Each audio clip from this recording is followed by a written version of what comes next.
फिर एक बार स्वागत करते हैं आपका विदर्भ सम्राट न्यूज चैनल में। फिर एक बार नए मुद्दे को लेकर हम आपके सामने उपस्थित हैं। हमारे सामने साथ में है राजनीतिक विशेषज्ञ श्री छैल जी अग्रवाल। सर, आपका विदर्भ सम्राट न्यूज चैनल में फिर एक बार स्वागत करते हैं। बहुत बहुत धन्यवाद आपको। सर, 2 दिन पहले ही जैसे शिवसेना के जो संजय राउत जी है उनको ईडी ने कार्रवाई की और गिरफ्तार किया। साथ ही नेशनल हेराल्ड केस में जो 18 जगह छापे पड़े हैं उसके बारे में आप क्या कहना चाहेंगे? पूरी दुनिया में सबसे ज़्यादा घोटाले भारत में हो रहे हैं और भारत में ईडी बड़े बड़े शहरों में है। मेरी राय है कि ईडी जिला स्तर पर ईडी के कार्यालय होना चाहिए और जो नौजवान है, युवक युवती है, जो राष्ट्रभक्त है, राष्ट्र की भावना से ओतप्रोत है, उनको ईडी डिपार्टमेंट में शामिल होना चाहिए। तो बेरोजगारों को काम मिलेगा और ये घोटाले ज़्यादा उजागर होंगे, क्योंकि देश लबालब है पैसे से। देश में पैसे की कोई कमी नहीं है, एक और खाने को नहीं है, एक और खाने वाले नहीं है। यानी कुंडली मार के बैठे हुए हैं बहुत सारे घोटालेबाज, देश की संपत्ति पर, देश की पूंजी पर कुंडली मार के बैठे हुए हैं। ये जनता के सामने आना चाहिए, इनका पर्दाफाश होना चाहिए। उसके लिए युद्ध स्तर पर काम करना चाहिए और बड़े शहरों से ईडी निकल कर जिला स्तर पर ईडी के कार्यालय होना चाहिए। देश लबालब हो जाएगा, मेरा ऐसा मानना है। जहाँ तक के संजय राउत जी का सवाल है, संजय राउत जी ने जो साहस और पराक्रम दिखाया है उनसे मैं काफ़ी प्रभावित हुआ हूँ। उन्होंने जो ईडी उनको ले जा रही थी, संजय राउत जी को मालूम था मुझे गिरफ्तार करने के लिए ले जा रही है और सब समझता था उनको, लेकिन उसके बाद भी उन्होंने धैर्य दिखाया और हवा में जो हिसाब से अपना मफलर लहराया, खुली गाड़ी में खड़े होके जैसे लोगों का अभिवादन स्वीकार किया, ऐसा लग रहा था मुझे जैसे एक बार अंतर्राष्ट्रीय क्रिकेट में सौरभ गांगुली जब चुनाव जीती थी भारत की टीम, तो सौरभ गांगुली ने अपना बनियान निकाला और ऐसे हवा में लहराया, तो आनंद आ गया था उसको देख के। वही घटना कल परसों हमने मुंबई में देखा, मज़ा आ गया जब तुम्हारे राउत जी ने जो मफलर घुमाया और कार में ऐसे खड़े हो गए जैसे कि बहुत बड़ा चुनाव जीते हैं। देश के प्रति उनको बहुत अच्छा, सभी देश की जनता को अच्छा लगा। उन्होंने धैर्य नहीं खोया, संयम नहीं खोया और बड़ी विनम्रता से अपना ईडी दफ्तर गए गिरफ्तार होने के लिए और देश की जनता को भी उन्होंने खुश कर दिया। मुझे आज बहुत अच्छा लगा। सर, ईडी में जो पैसा पकड़ा जाता है उसका क्या होता है? साथ ही जो सत्ता पक्ष के जो नेता है उनके ऊपर भी ईडी की जो जांच होनी चाहिए कि नहीं, आप क्या बोलेंगे इस बारे में?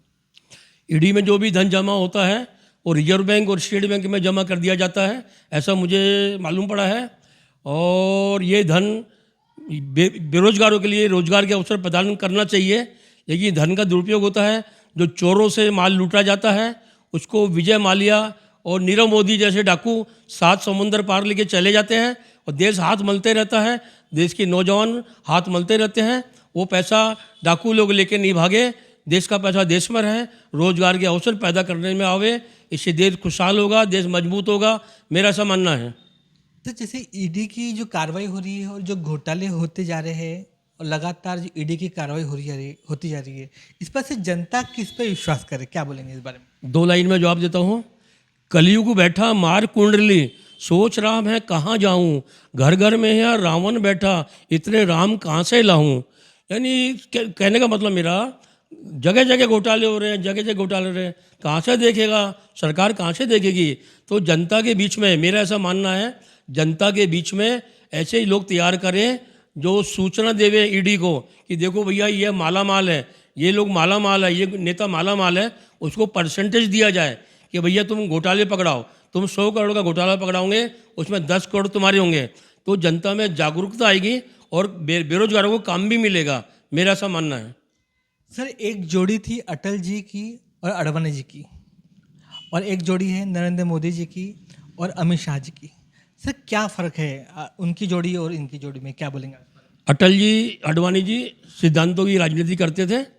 अटल जी के पहले नरसिम्हा राव जी थे, उन्होंने 5 साल कांग्रेस की गवर्नमेंट को ले दे के चलाया, ढकेला उनको, लेकिन अटल जी ने वो चीज़ नहीं किया। अटल जी सिद्धांतवादी थे, उन्होंने एक वोट के लिए सरकार गिरा दी अपनी, पहले 13 दिन फिर 13 माह, उसके बाद 4.5 साल सरकार चलाया, लेकिन न तो कोई घोटाला किया न कोई भ्रष्टाचार किया और एक वोट के लिए सरकार गिरा दी। अगर आधुनिक नेता कोई होता तो सरकार को बचा लेता, क्योंकि एक बार चुनाव करने में खरबों रुपया खर्च होता है सरकार का, और जो चुनाव लड़ते हैं उनका भी होता है। ऐसा नहीं हो कि एक वोट खरीदा जा सकता है।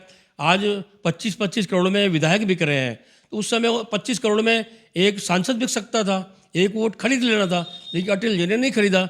अटल जी की जगह दूसरा कोई होता, दूसरी कोई पार्टी का होता, तो एक वोट क्या 10 वोट खरीद लेता, क्योंकि भारत सरकार का सवाल था ये। भारत सरकार के पास क्या एक वोट खरीदने की ताकत नहीं थी क्या? थी। लेकिन अटल जी का अलग सा सिद्धांत, अलग थे, चरित्र की राजनीति करते थे वो। आधुनिक नेता ऐसा नहीं कर सकते थे, उनका जैसा आधुनिक नेता तो ले दे, लेकिन हमारी सरकार बची रहे। ऐसा चल रहा है और चलते रहेगा आगे भी। पंतप्रधान के रूप में जो एक कवि मन के जो अपना अटल जी थे और तथा एक चाय बेचने वाले नरेंद्र मोदी जी थे, इन दोनों की जो आपको ऐसा लगता नहीं क्या कहीं न कहीं एक संवेदना छुपी थी अटल जी में और एक संवेदना यहाँ पे कहीं तो भी मिस है? युग बदल रहा है। उस समय अटल जी उस युग के हिसाब से परफेक्ट थे। आज के युग में नरेंद्र मोदी जी परफेक्ट है। समय का तगाजा है। नरेंद्र मोदी जी अपना काम कर रहे हैं, अटल जी ने अपना काम किया। सब अपनी अपनी जगह सही है। आगे जो भी आएगा वो अपने हिसाब से काम करेगा। सबका काम लोग पसंद कर रहे हैं, अपने अपने हिसाब से लोग काम कर रहे हैं। अभी जो फिलहाल जो कार्रवाई हो रही है इस पर से प्रश्न चिन्ह निर्माण होता है कि क्या ईडी सिर्फ विपक्ष के लिए बनाई गई क्या? ईडी का जो निर्माण हुआ, जो मुझे ऐसा मालूम है कि 2010 में तत्कालीन मनमोहन सिंह सरकार ने स्थापित किया था ईडी डिपार्टमेंट को, और ये उस समय का विपक्ष जो भारतीय जनता पार्टी थी उसको दबाने के लिए, उसको फंसाने के लिए स्थापित हुआ था, ऐसा मेरे को सुनने में आया। लेकिन अभी लोग बोल रहे हैं कि विपक्ष के नेताओं को गिरफ्तार कर रहे हैं, सत्ता पक्ष को नहीं कर रहे हैं। तो ईडी डिपार्टमेंट जो है, मैं चाहता हूँ कि सत्ता पक्ष को भी टटोले, और जितने भी हैं, जितने भी भ्रष्ट लोग हैं, जितने भी घोटालेबाज लोग हैं, चाहे कोई भी पार्टी को हो, पार्टी से मतलब नहीं होना चाहिए ईडी को सभी को गिरफ्तार करना चाहिए। कोई काला धन सभी जगह है। जो भी सत्ता पक्ष में है, विपक्ष में बड़े नेता हैं, बड़े नेताओं के पास में इतना धन है कि सभी की तरफ जाना चाहिए ईडी को, और सभी की तरफ नजर रखना चाहिए। सिर्फ विपक्ष को नहीं गिरना चाहिए, सत्ता पक्ष को भी गिरना चाहिए, तभी तो देश के पास रुपया आएगा। नहीं तो कहाँ से आएगा रुपया देश के पास में? सभी की तरफ जाना चाहिए उनको। सर, लेकिन देखा गया है कि जो कार्रवाई हो रही है वो विरोधी पक्ष के नेताओं पे ही हो रही है, लेकिन जो सत्ता पक्ष में है उनके ऊपर अभी तक फिलहाल तो कोई कार्रवाई नहीं हुई। क्या बोलेंगे इस बारे में? हो सकता है सत्ता पक्ष वाले घोटाले नहीं कर रहे हो, क्योंकि अगर घोटाले वो करते सत्ता पक्ष वाले तो उन पर भी होती। तो मेरा से निवेदन है ईडी से कि सत्ता पक्ष के जो भ्रष्ट नेता भी होंगे, हर पार्टी में भ्रष्ट नेता होते हैं, कहीं 10-20% होते हैं, कहीं 1-2% होते हैं। तो ईडी उन पर भी नज़र मारे और उनको भी गिरफ्तार करे, ताकि देश में काला धन जमा होवे। सर, जैसे कि मंत्रिमंडल की जो स्थापना होने के जो कगार पे है, तैयारी चल रही है, तो गोंदिया जिले में किसे मंत्री पद मिलने की आशंका, आप क्या बोलेंगे इस बारे में? महाराष्ट्र में जब भी मंत्री बनने का मौका आया, कांग्रेस और राष्ट्रवादी कांग्रेस की सरकार थी, तो गोंदिया जिले की सीट हमेशा राष्ट्रवादी कांग्रेस को गई। राष्ट्रवादी कांग्रेस ने हमेशा बाहर के लोगों को मंत्री बनाया। पहले दत्ता मेघे को बनाया, जो कि वर्धा से आते हैं। उसके बाद रंजीत देशमुख को बनाया, जो कि नागपुर से, ये अनिल देशमुख को बनाया, जो नागपुर से आते हैं। उसके बाद में तुम्हारे नवाब मलिक को बनाया, जो पश्चिम महाराष्ट्र से आते हैं। यानी राष्ट्रवादी कांग्रेस पार्टी को गोंदिया जिले में एक भी ऐसा विधायक नहीं मिला जो मंत्री पद के योग्य हो। उसके बाद भारतीय जनता पार्टी को मौका आया, जब युति की सरकार थी, तो आमगांव से माधवराव शिवन जी को बनाया। उसके बाद में जब देवेंद्र फडणवीस की सरकार थी, तो सड़क अर्जुनी के राजकुमार जी बडोले को बनाया।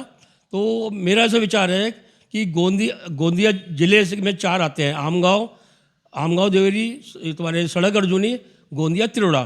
तो सड़क अर्जुनी को मिल गया बडोले जी के रूप में मंत्री, आमगांव को मिल गया माधवराव जी के रूप में मंत्री, गोंदिया विधानसभा और तिरोड़ा गोरेगांव विधानसभा ये छूटे हुए हैं। अभी जो मंत्रिमंडल बनेगा उसमें से हर जिले में से एक मंत्री को तो लेना ही चाहिए, और या तो गोंदिया के विधायक को या तिरोड़ा के विधायक को या दूसरे किसी को जो एमएलसी बनने की योग्यता रखता हो, वो दोनों में से किसी को मंत्री बनाना चाहिए, या तो गोंदिया या तिरोड़ा। मेरा ऐसा मानना है। भारतीय जनता पार्टी आयात नहीं करे, जैसे राष्ट्रवादी कांग्रेस पार्टी आयात करती थी, जन भावना से खिलवाड़ करती थी। गोंदिया जिले के कार्यकर्ताओं की मन में एक चोट पहुंचती थी कि साले हम मर गए क्या, हमारे नेता को मंत्री नहीं बना रहे, बाहर से आयात कर रहे हैं। और जब जब ये मंत्री बने हैं राष्ट्रवादी कांग्रेस पार्टी के, यानी गोंदिया का पालक मंत्री पद बिल्कुल बदनाम हो गया। अनिल देशमुख अंदर हो गए, नवाब मलिक अंदर हो गए, गोंदिया का पालक मंत्री पद बदनाम हो गया है देश में, लोगों की नज़रों में। अरे जहाँ भी हम जाते थे, अरे तुम कहाँ के रहने वाले हो, हम तो गोंदिया के रहने, अरे तुम्हारा पालक मंत्री तो अंदर है। यानी इस टाइप की छवि खराब कर दिया इन लोगों ने। तो गोंदिया का जो भी पालक मंत्री बने वो चरित्रवान बने, अच्छा मंत्री बने, जिसकी छवि अच्छी हो और जो काम कर सके, दरबार लगा सके, जनता दरबार। जैसे कोई भी गोंदिया जिले में 4 जगह आती है, तो शनिवार को गोंदिया और तिरोड़ा में जनता दरबार लगे मंत्री का, और रविवार को आमगांव और सड़क अर्जुनी ऐसे क्षेत्र में दरबार लगे, जनता की समस्या सुने, तभी मंत्री बनने का एक सार्थक कदम होता है। नहीं तो मंत्री का कौन पूछता है, मंत्रियों को सड़क पे घूमते हैं। लेकिन जनता के बीच में जाए मंत्री, जनता की आवाज़ सुने, उनका निराकरण करे। मुझे ऐसा लगता है निराकरण करना चाहिए। सर, ईडी की जो कार्रवाई हो रही है उसके बाद में आपको ऐसा लगता है कि नोटबंदी फिर से करना चाहिए, नोटबंदी फिर जरूरी है क्या? क्या बोलेंगे इस बारे में? डॉक्टर बाबा साहब अम्बेडकर ने कहा था कि देश की जो करेंसी है उसको कम से कम 5 साल में बदलना चाहिए। काला धन को बाहर लाने के लिए करेंसी बहुत ज़रूरी है। हम देख रहे हैं कि खरबों रुपए के 2000 के नोट छपे थे, लेकिन एकाएक मार्केट से गायब हो गए। आज 2000 के नोट बैंक में भी नहीं मिलते, बाजार में भी चलन में नहीं दिखते, तो पूरा ये काला धन में चले गया। पिछले बार जो 2016 में जो प्रधानमंत्री ने नोटबंदी की घोषणा की थी रात को 8 बजे, वो फेल हो गई क्योंकि वो योजनाबद्ध नहीं थी। प्रधानमंत्री को चाहिए कि योजनाबद्ध तरीके से नोटबंदी लागू करें और पूरा कालाधन एक बार बाहर आना चाहिए, क्योंकि कालाधन बहुत हो गया देश में और 5 साल के ऊपर हो गया, 6 साल हो गया है। 5 साल में तो एक बार नोटबंदी होना चाहिए। मेरी ऐसे राय है कि योजनाबद्ध तरीके से भारत सरकार 2000 के नोट बंद करे और देश कालाधन बाहर आएगा देश में, और देश माला माल फिर से हो जाएगा। लेकिन योजनाबद्ध तरीके से होना चाहिए। कहीं ना कहीं आपको ऐसा नहीं लगता कि जो बड़े नोट है वो बंदी करके छोटे नोट का चलन ज़्यादा करना चाहिए? बिल्कुल सही है, होना ही नहीं चाहिए। मैं तो बोलता हूँ 500 के ऊपर का नोट होना ही नहीं चाहिए। लगे तो 500 का भी बंद कर दो। 100 रुपये का नोट, 50 रुपये का नोट, 10 रुपये का, 20 रुपये का, 150 का, 250 का, 350 का, इस टाइप से नोट होना चाहिए। 500 का भी नहीं होना चाहिए मैं तो बोलता हूँ, क्योंकि बड़े नोट इनको रखने में सुविधा होती है और छोटे नोट ये बराबर रख नहीं पाएंगे, पकड़े जाएंगे। तो बड़े नोट बंद ही हो जाना चाहिए, मेरी ऐसी राय है। धन्यवाद सर। आज का यह एपिसोड आपको कैसा लगा हमें ज़रूर सूचित करें। अगर आपको यह एपिसोड अच्छा लगता है तो उसे लाइक करें, शेयर करें तथा कमेंट करना भी ना भूलें। आपका कमेंट्स का हम हमेशा इंतज़ार करते हैं। देखते रहिए विदर्भ का नंबर 1 चैनल विदर्भ सम्राट। धन्यवाद।